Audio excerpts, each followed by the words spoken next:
The gold cross around Pam Bondi's neck caught the light as she stood to speak, a subtle gleam contrasting with her sharp navy suit. For a moment, there was silence, until Judge Raymond Hoffman's gaze locked onto the necklace. The intensity in his stare drew the attention of the jury. "Ms. Bondi," the judge's voice cracked like a whip across courtroom 306 in the Tampa Federal Building. "Approach the bench now." The tension was immediate and unmistakable. Pam had stood before countless judges over 2 decades, but something about Hoffman's tone, a restrained fury masked in official formality, felt different. Her heels echoed with each step toward the bench. Her client, Jeffrey Reen, CEO of Gulf Coast Manufacturing, looked confused. They had spent months preparing for this contract dispute. Nothing in those preparations had hinted at a problem with the judge. As she reached the bench, Hoffman leaned in, his voice low but cold.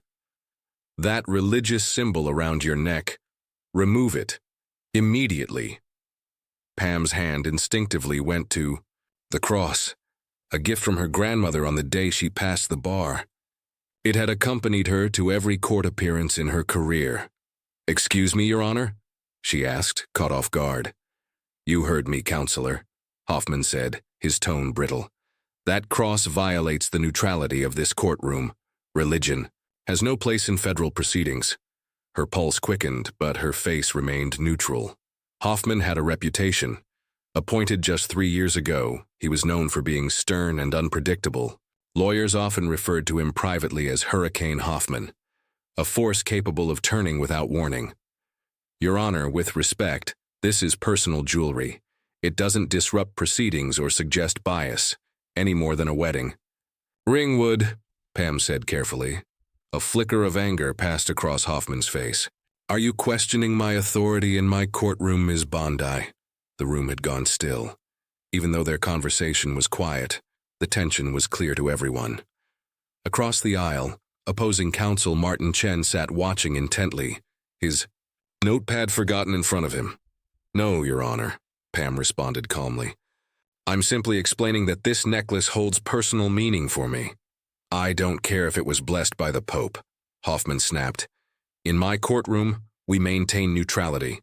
That means no visible religious symbols from any officer of the court. Return to your seat and remove it or face the consequences." Pam hesitated. She could comply, tuck the cross inside her blouse, and continue representing her client. It would be the pragmatic choice. But something in Hoffman's demand, so arbitrary, so unsupported by legal precedent, struck a nerve. She stood straighter. "I'm afraid I can't do that, Your Honor." Hoffman's jaw clenched. "Then you leave me no choice. Return to your table." As she walked back, every eye in the courtroom followed her. Jeffrey leaned in. "What just happened?" Before she could answer, Judge Hoffman's voice rang out. "Let the record show that attorney Pamela Bondi has been instructed to remove a religious symbol and has willfully refused.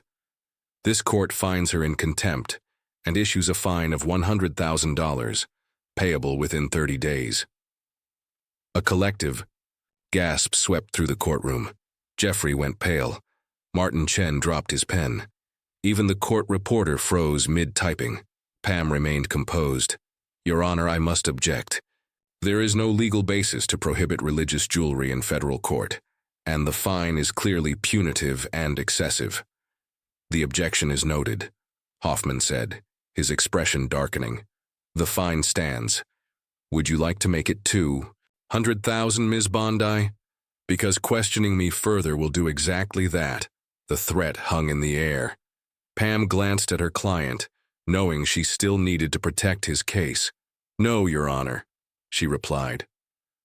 "But I would like the record to reflect my objection on First Amendment grounds. I'm prepared to proceed." "Wise choice," Hoffman muttered, offering a smile that held no warmth. "Now, let's return to the matter of Gulf Coast Manufacturing versus Coastal Suppliers." The next 3 hours were surreal. Pam Bondi moved through her case with flawless precision, cross-examining witnesses with sharp efficiency and objecting only when necessary. On the surface, it was a model court performance, but all the while, the weight of the $100,000 contempt fine loomed like a shadow.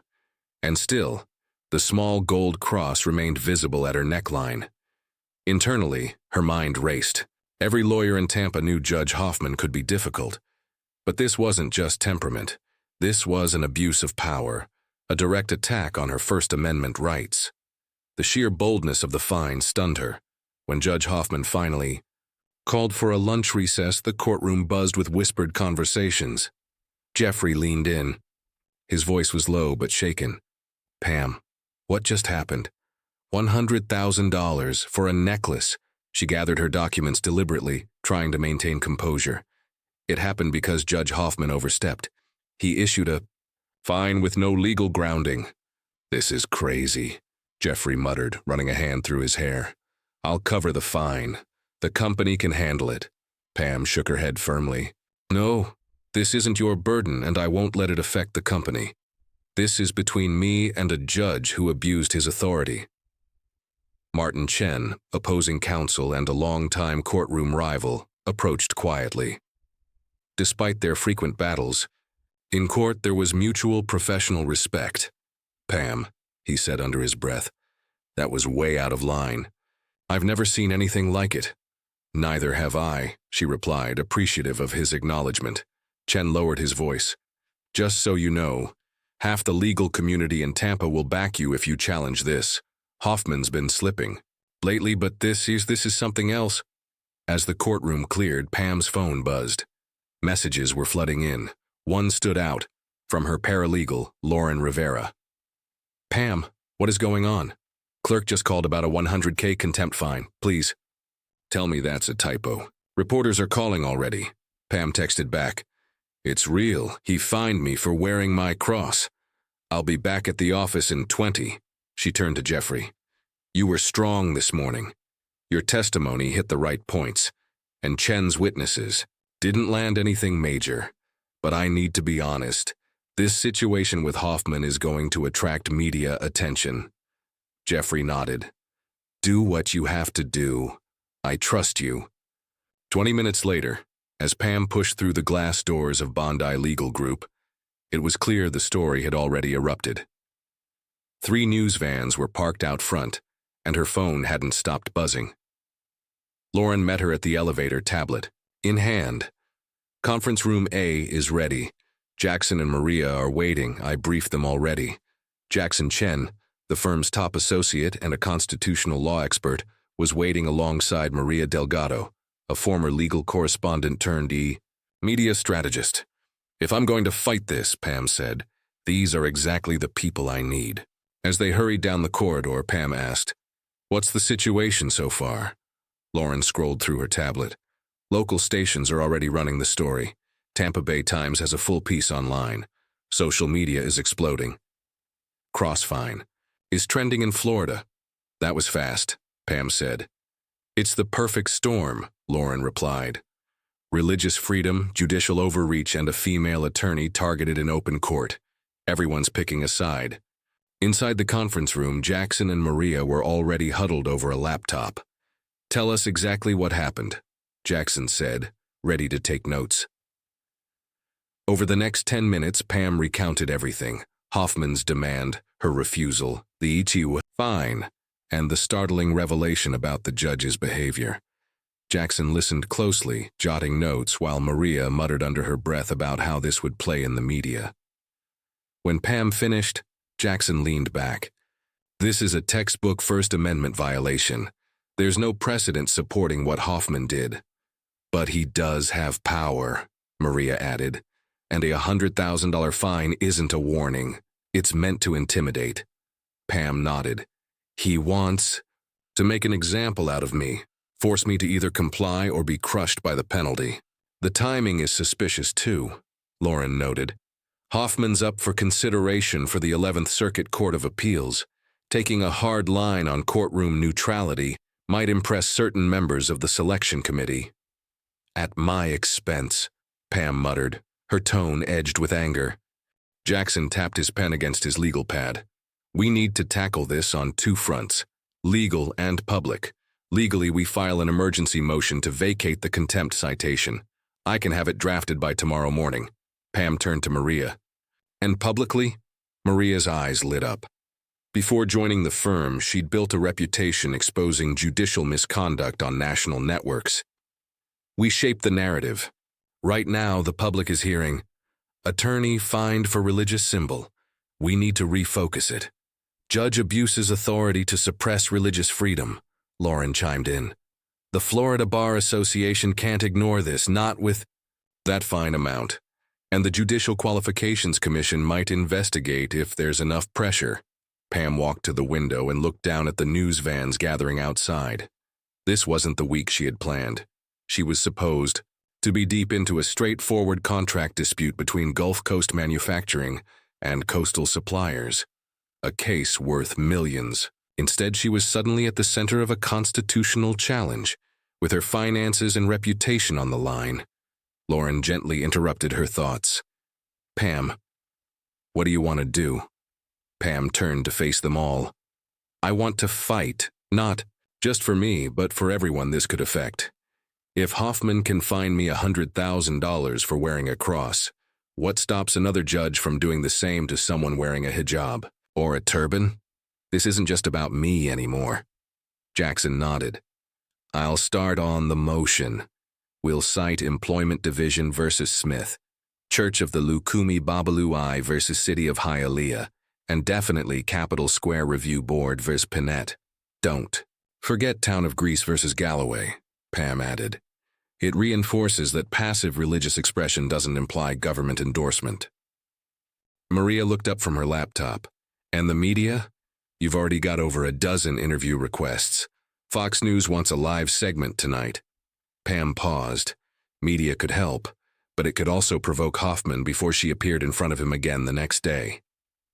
"No interviews for now," she said. "Draft a brief statement. Confirm the fine. Make it clear I'm challenging it on constitutional grounds. Emphasize that I remain focused on my client's case. Let's not fan the flames until our motion is filed." Maria nodded, already typing. "There's more," Lauren added, lowering her voice. "Sarah, the clerk from Hoffman's chambers, called. He wants to meet with you in private tomorrow morning before court resumes." Everyone paused. A private meeting with a judge who'd just fined her 6 figures was unusual and potentially risky. "That's irregular," Jackson said cautiously. "You shouldn't go alone."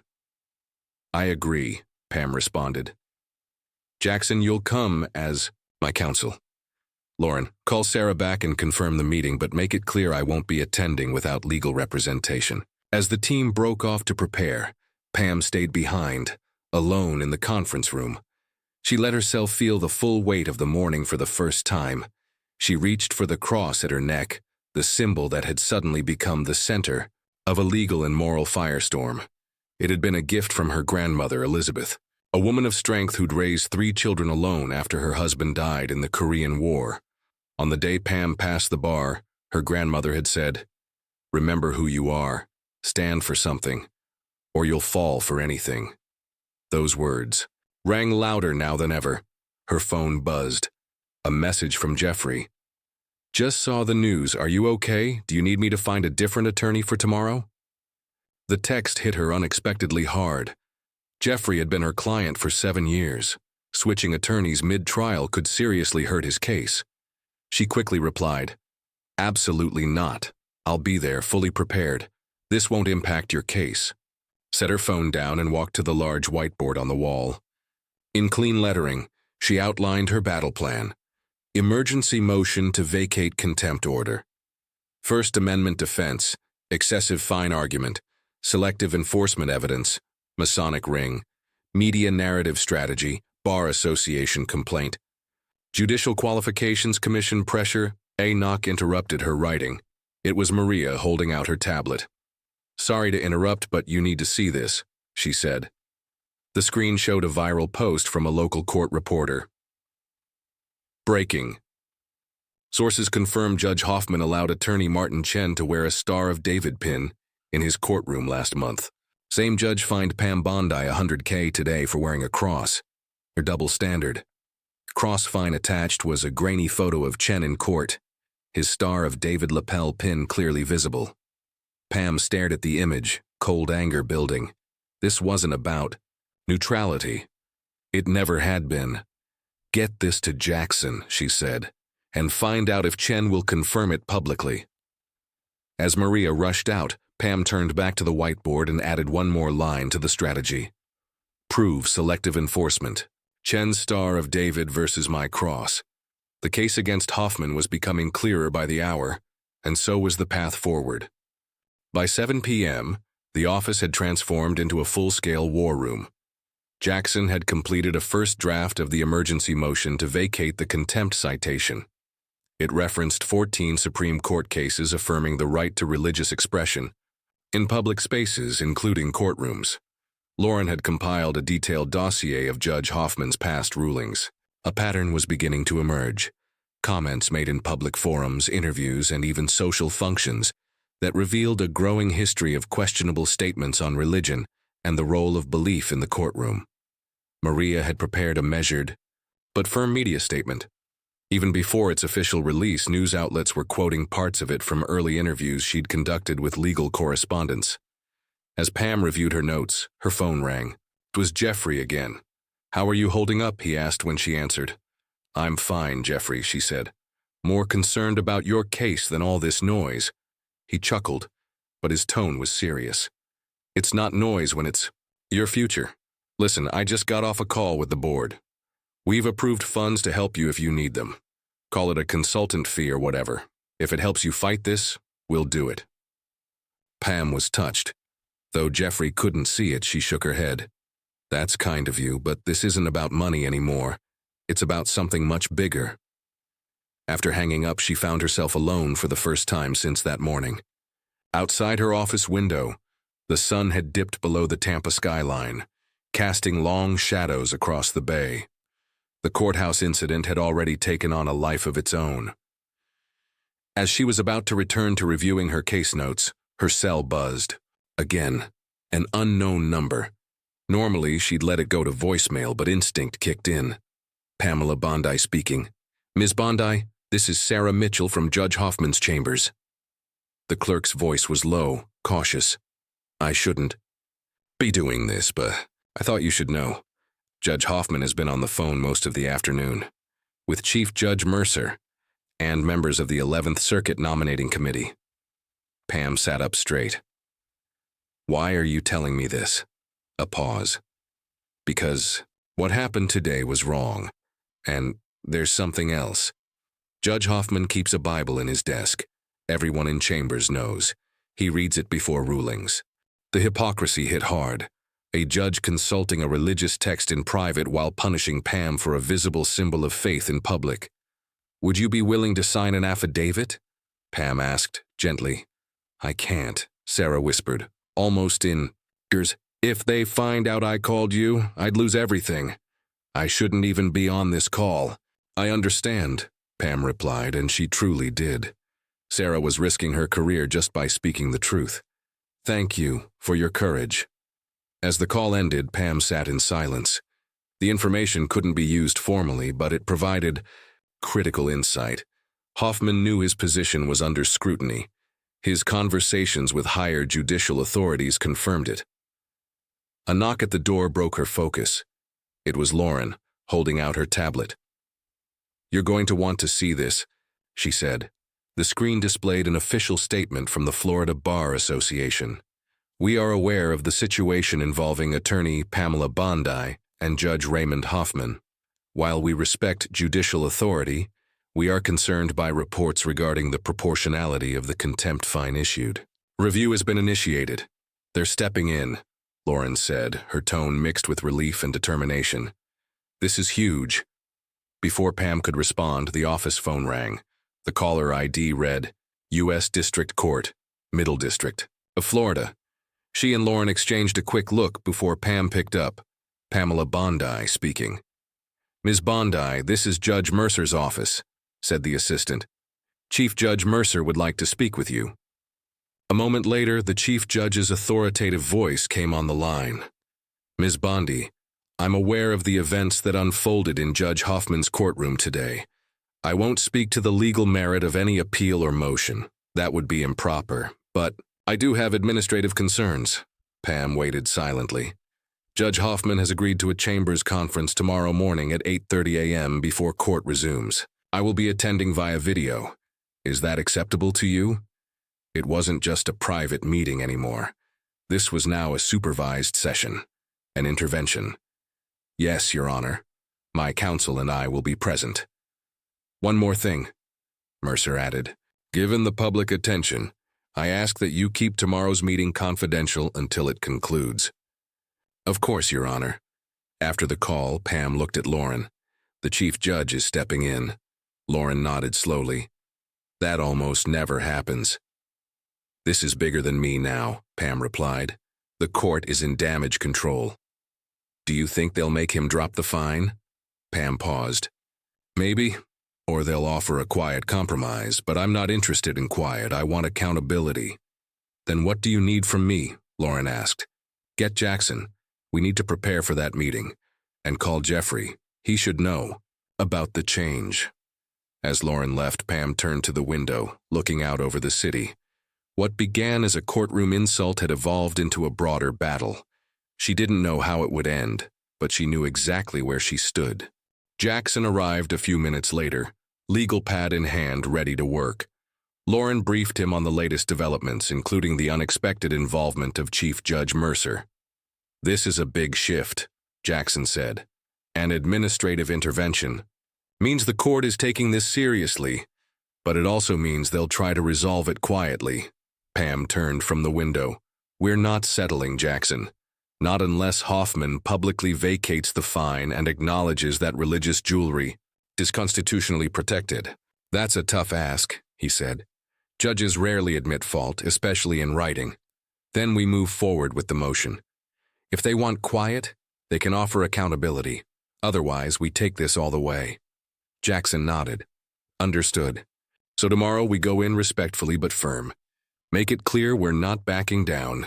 For the meeting, Pam said, we stay composed, professional, but we don't compromise on principle. I want it clear that anything short of a full rescission and public clarification isn't acceptable. They spent the next hour strategizing. Every detail. How to present the facts, which legal precedents to reference, how to position the selective enforcement argument without appearing combative. By the time Jackson left, it was after 9 p.m. Pam remained at the office, still energized, despite the long day. She turned back to her client's files. Jeffrey's case couldn't suffer because of her personal battle. She worked methodically through her cross-examination notes and witness outlines until nearly midnight, determined not to let the previous day's chaos affect her preparation. As she finally packed up to leave, she stepped out into the thick Florida night air. The news vans had cleared out, but she knew they'd be back. This story was far from over. Her phone buzzed again. An unfamiliar number, she answered. Pamela Bondi speaking. Hi, Ms. Bondi, I'm the daughter of a Baptist deacon. Just wanted to say we're all praying for you. Thank you for standing strong. Before she could respond, another message arrived. My daughter wears a hijab and dreams of becoming a lawyer. Thank you for fighting this. And another. As a Jewish attorney who wears a Star of David, your courage gives me hope. Message after message poured in. Lawyers, students, ordinary citizens. Some had tracked her contact through professional networks, others through word of mouth. Pam stood silently in the parking garage, scrolling through their words, deeply moved. She hadn't expected this kind of response.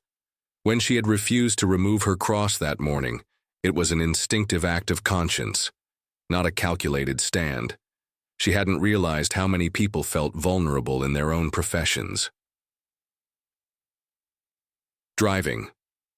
Home through Tampa's quiet streets, Pam carried more than her own conviction. She carried theirs too. Arriving home, she noticed a FedEx envelope propped against her door. Inside was a simple note. Pam, thought you might find this useful. Whatever our differences in court, some principles rise above rivalry. Martin. Chen beneath it, a clear photograph. Chen standing in Judge Hoffman's courtroom just 3 weeks earlier, a Star of David pin clearly visible on his lapel.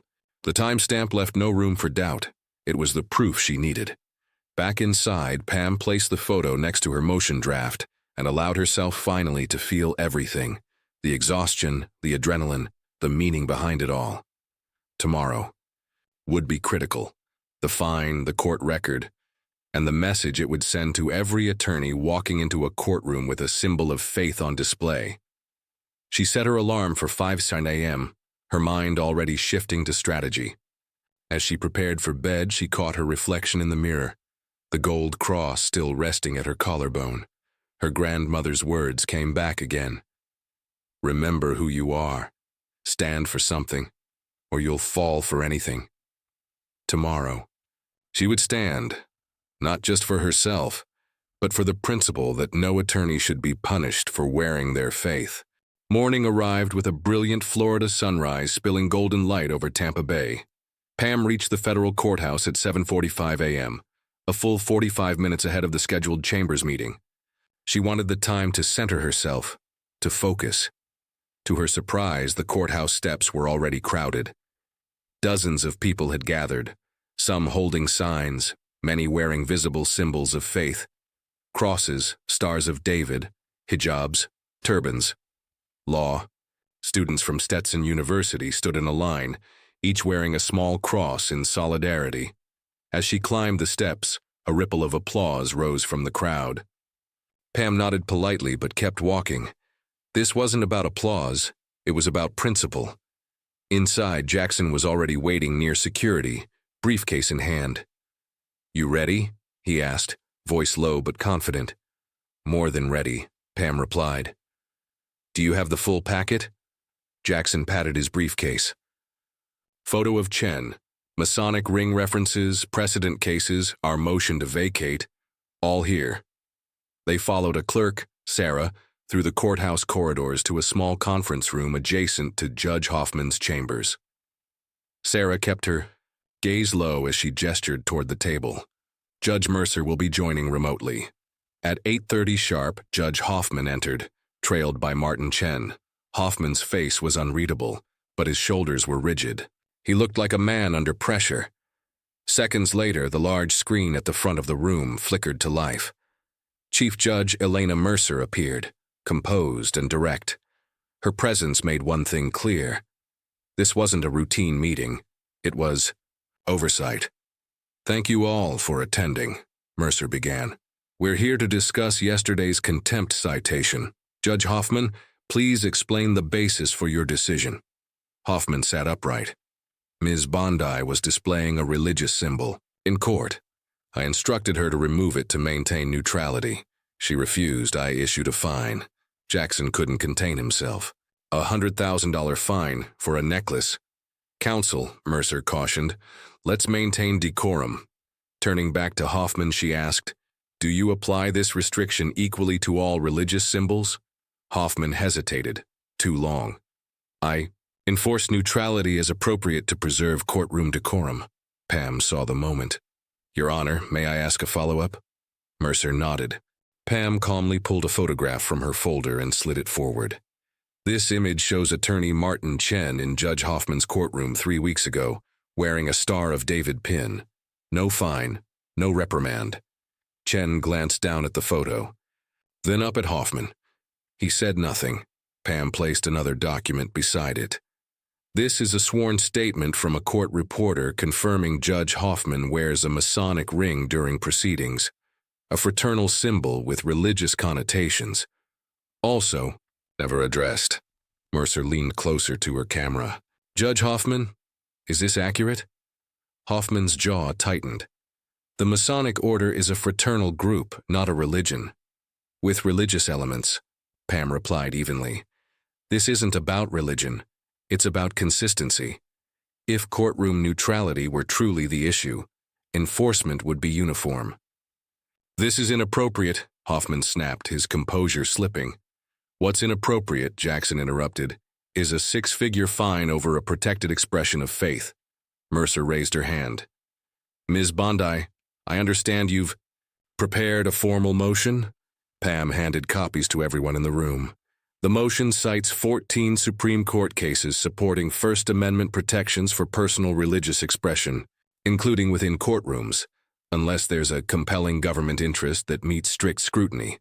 Mercer began reviewing the motion. Silence filled the room. Pam added, I've also included documentation showing this fine is unprecedented.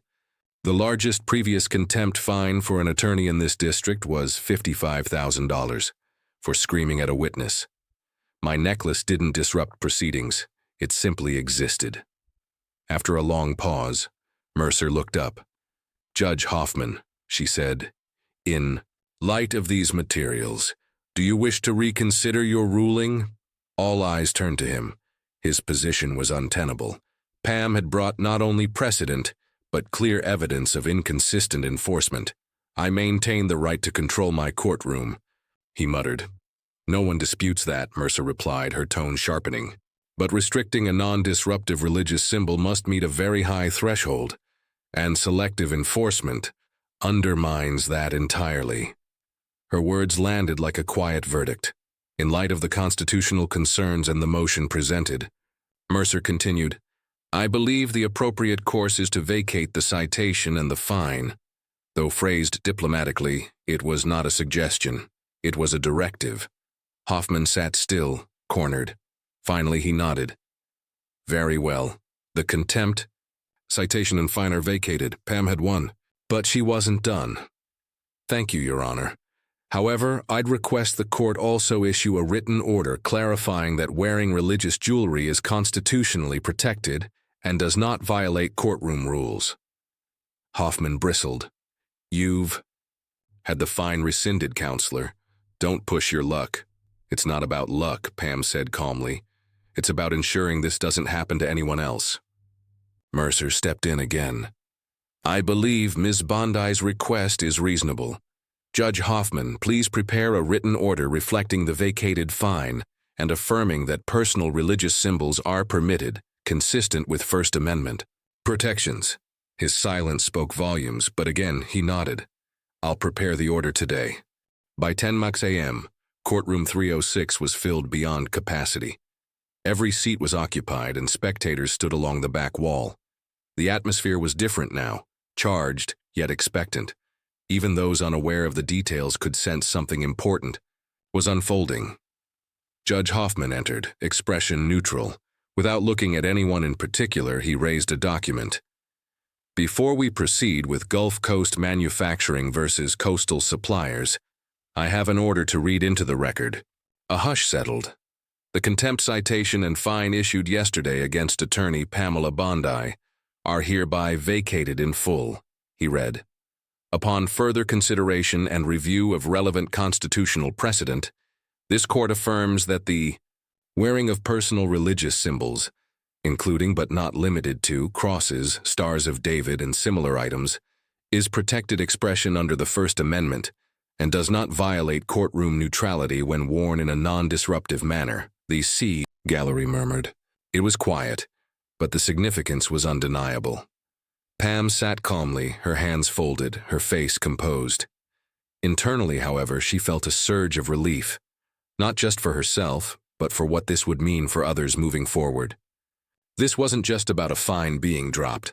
This was now a matter of record, legal precedent created in open court. Judge Hoffman continued with the case. The morning's proceedings resumed, and the atmosphere shifted back toward normalcy.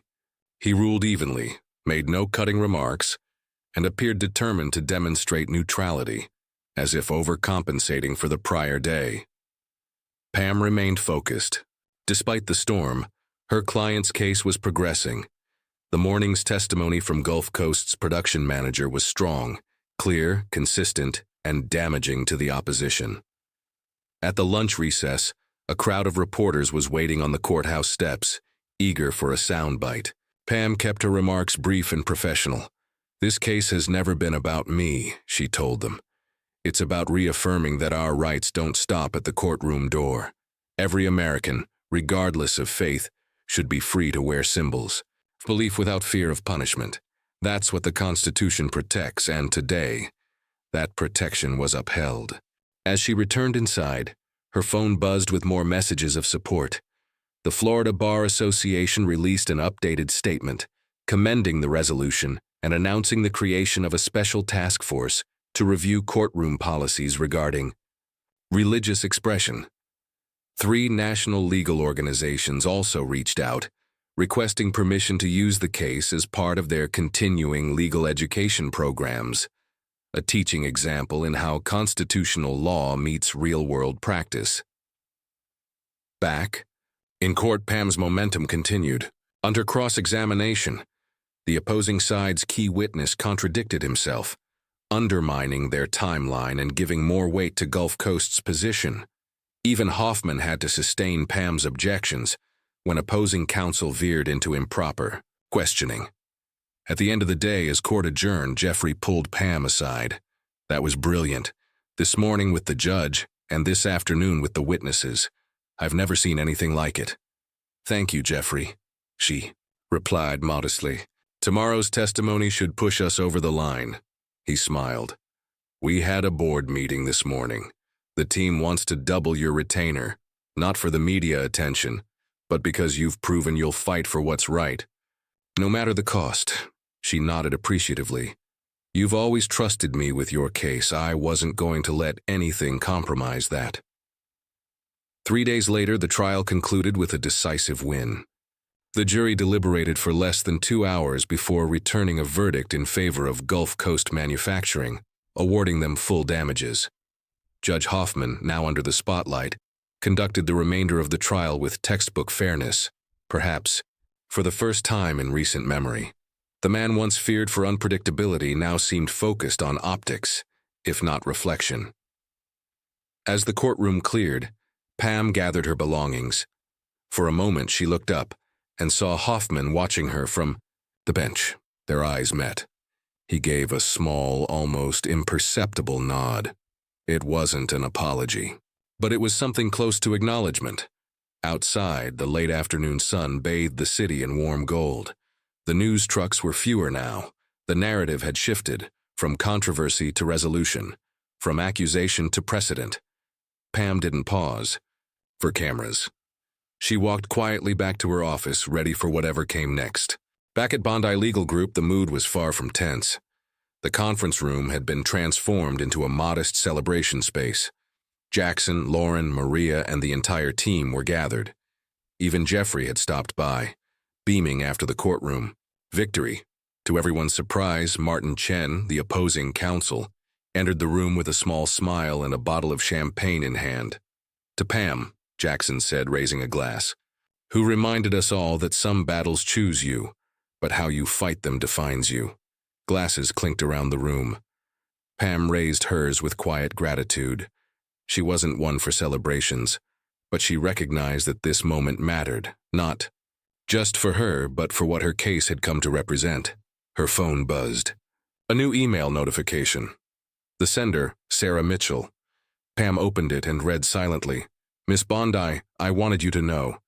Judge Hoffman has officially withdrawn his name from consideration for the 11th Circuit Court. He cited personal reasons, but those of us in chambers know the real reason. Your stand made a difference. I've also decided to leave my clerkship early and accepted a position with the Religious Freedom Legal Defense Fund. Thank you for showing me what courage looks like in a courtroom. Respectfully, Sarah Mitchell." Pam read the message twice. She hadn't set out to change anyone's career path or force a judge to withdraw from advancement. But knowing her actions had inspired others, especially someone inside the system, gave it all deeper meaning. Later that evening, the celebration had quieted. Most of the team had left, but Pam stayed behind, reviewing final documents. She stood at the window of her office, watching the last of the city's daylight reflect off the waters of Tampa Bay. Lauren walked in, holding her tablet. "You need to see this." She handed the screen to Pam. A breaking news banner flashed. Across the top, Florida Judicial Qualifications Commission opens investigation into Judge Raymond Hoffman. Past rulings under review for potential religious bias. Lauren explained. 3 other attorneys have now come forward with similar stories. This might be just the beginning. Pam handed the tablet back slowly. "That's not why I did this." "I know," Lauren said, "but it's an important outcome. You may have stopped him from hurting others. Pam returned to the window. She wasn't seeking punishment, only fairness. Still, if more voices were coming forward, maybe a cultural shift had begun. Much of the attention had focused on her refusal to remove a cross. But the real issue was much larger, whether personal expression could be arbitrarily restricted by those in power. Her phone rang. Another unknown number. She answered. Pamela Bondi speaking. Calm, authoritative voice replied, "Miss Bondi, this is Justice Thomas Mitchell from the Supreme Court." Pam stood straighter. "Justice Mitchell, this is an unexpected honor. I've been following your case with interest," he said. "Your constitutional argument was clear and compelling. I'm calling because the Judicial Conference is forming a special committee to review guidelines on religious expression in federal courtrooms. We'd like you to serve as a consultant." Pam took a moment before answering. "I'd be honored, Your Honor." "Excellent. My clerk will forward the details tomorrow. And Miss Bondi?" "Yes? That cross you wore, you were right to stand your ground. The Constitution doesn't defend itself. It needs people willing to bear the cost of upholding it." After the call ended, Pam remained at the window, staring out at the bay lights glittering like scattered stars. In a matter of days, she had gone from defending a manufacturing client to becoming the face of a national conversation on judicial overreach and religious freedom. She touched the cross at her neck, feeling its familiar weight. Her grandmother's words echoed in her mind again. "Remember who you are. Stand for something, or you'll fall for anything." And now, her stand would help define courtroom policy across the nation. Pam spent the next few days not in front of cameras but in meetings. The court victory was behind her, but the conversation it sparked was just beginning. Messages kept pouring in from across the country. Attorneys, students, judges, and ordinary citizens. People who had seen in her decision a moment of clarity in a confusing legal and cultural environment. She had become, unintentionally, a representative of a deeper principle, that freedom of religion didn't vanish when someone stepped into a courtroom. Law schools reached out to request guest lectures. Advocacy groups asked for her insight. She accepted only a handful of opportunities, selective and deliberate. She wanted the focus to remain on the legal precedent, not personal praise. In her office, she drafted policy recommendations for the federal committee she'd just joined, focusing on clear courtroom guidelines that respected both order and individual rights. She worked closely with Jackson to ensure her proposals reflected the real experiences attorneys were facing, especially those from minority faiths. Her staff continued to handle media inquiries with tact. Maria crafted messaging that was steady, factual, and forward-looking. The goal wasn't to shame Judge Hoffman or anyone else. It was to make sure this kind of overreach didn't happen again. One afternoon, Pam received a handwritten letter, rare. In the digital age, it was from a law student at Georgetown. "I'm Muslim, I wear a hijab. I've always worried I'd be asked to remove it in court. What you did gives me hope that the law still protects people like me. Thank you." Pam carefully folded the letter and placed it in her desk drawer. Not for show, not for display, just as a quiet reminder of why the stand had mattered. Meanwhile, Hoffman's world had changed. The Judicial Qualifications Commission had moved forward with its review. 3 additional attorneys had filed formal complaints, each pointing to moments where Hoffman had used his courtroom authority to make remarks or issue orders that appeared to reflect religious bias. He remained on the bench, for now, but the scrutiny had clearly shifted. His rulings were being reviewed with a new level of rigor, and his tone in court had changed noticeably. There was a growing sense within the local legal community that the era of judges operating without accountability was nearing its end. And Pam's case had been a catalyst. At a small dinner gathering hosted by the Florida Association of Women Lawyers, Pam gave brief remarks. Not about herself, but about precedent. "We don't get to choose the moments that define our careers," she said. "Sometimes they come disguised as inconvenience or injustice, but how we respond, that's where the meaning lies." Later that evening, as she walked through downtown Tampa, the streets quiet beneath amber-lit lampposts. She considered what came next. The trial had ended. The fine had been vacated. The national headlines were fading. But something had shifted. In her and in the profession. She wasn't interested in fame or elevation. But if her voice helped others feel stronger in their own courtroom battles, then it had all been worth it. At home, she returned to her notes for an upcoming speaking engagement. The topic, constitutional integrity in the modern courtroom. She paused for a moment. Then at the top of the page wrote, "It only takes one voice to start a shift. Let it be principled. Let it be clear." The days that followed marked a quiet transition from confrontation to impact. Pam's legal work returned to a steady rhythm. Client meetings, filings, trial prep. But beneath the normalcy, something had undeniably changed. Her case had become a reference point. Judges, clerks, and legal scholars across the country were now citing Bondi versus Hoffman as an emerging example of how First Amendment rights intersect with courtroom authority. Jackson compiled updates weekly. Law schools requesting case notes, bar associations citing the incident in continuing education materials, and religious liberty organizations tracking the case's ripple effects. Even within the Florida court system, the tone was shifting. At judicial conferences, conversations that once ignored religious expression now included it. Quiet reforms were beginning. Some judges issued internal guidance affirming that personal religious symbols could be worn by officers of the court, so long as they didn't disrupt proceedings. And the judicial conference, the national body Pam had been invited to consult, was accelerating its work. Within weeks, Pam had submitted detailed proposals on how courts could balance decorum with expression, ensuring neutrality was never used as a shield for bias. Her suggestions were measured, rooted in case law, and practical enough to be implemented without creating friction. Meanwhile, Judge Hoffman's situation remained unresolved. He hadn't been removed from the bench, but the investigation by the Florida Judicial Qualifications Commission was expanding. As more stories surfaced, it became increasingly difficult to ignore the pattern. Yet Pam remained careful not to speak about Hoffman directly. In interviews, when pressed, she always redirected. "This isn't about one judge. It's about a culture, a precedent, a system that must honor the Constitution not just in theory, but in practice." Back at the firm, her team continued to support her on both fronts.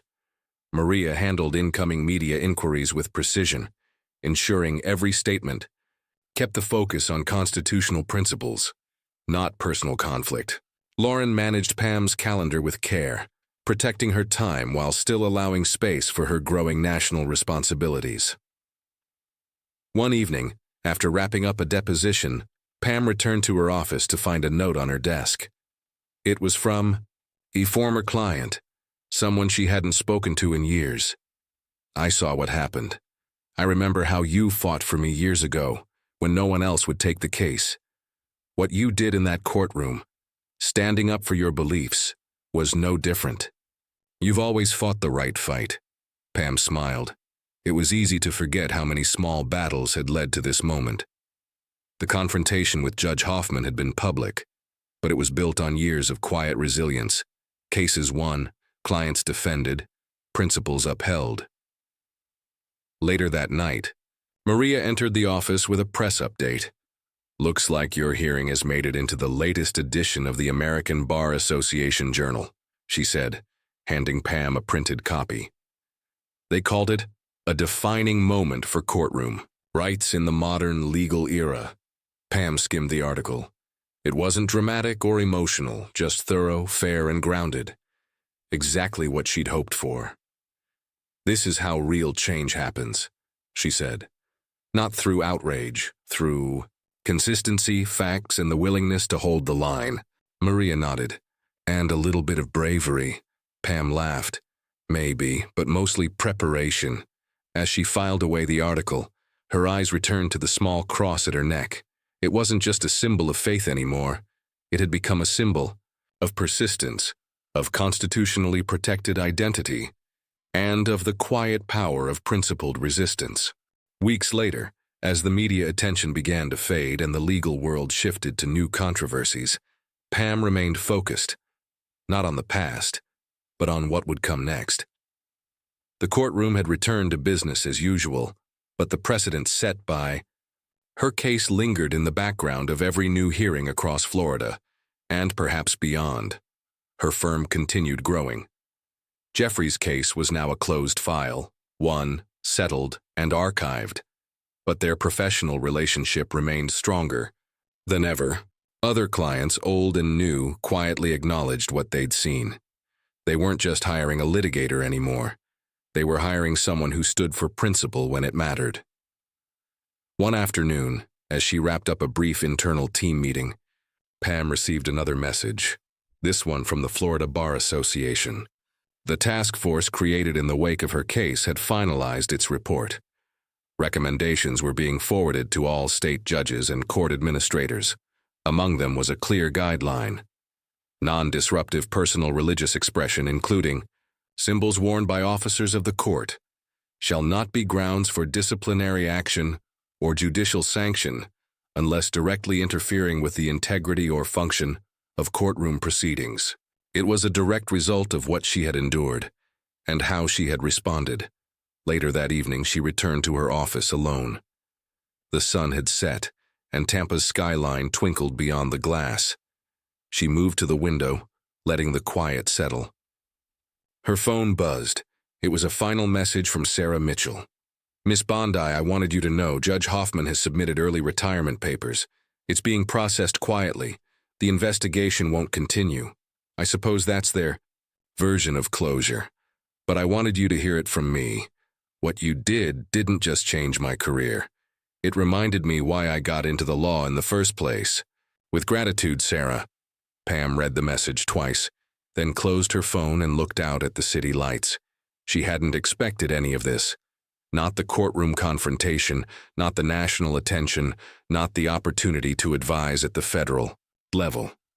When she'd stood before Judge Hoffman that morning and refused to hide her cross, it had been a simple act of conviction. She wasn't trying to make history. She was trying to hold a line. Her grandmother's voice echoed once more. "Remember who you are. Stand for something, or you'll fall for anything." Pam touched the gold cross at her neck. Still there, still visible. Still hers. The next day would bring new challenges, clients, filings, hearings. But tonight she allowed herself a quiet moment of reflection. Not for the headlines, not for the precedent, but for what it had meant to so many others. In refusing to be silenced, she hadn't just defended her own rights. She had helped protect those of others who didn't yet have a voice in the courtroom. And sometimes, that's where real justice begins.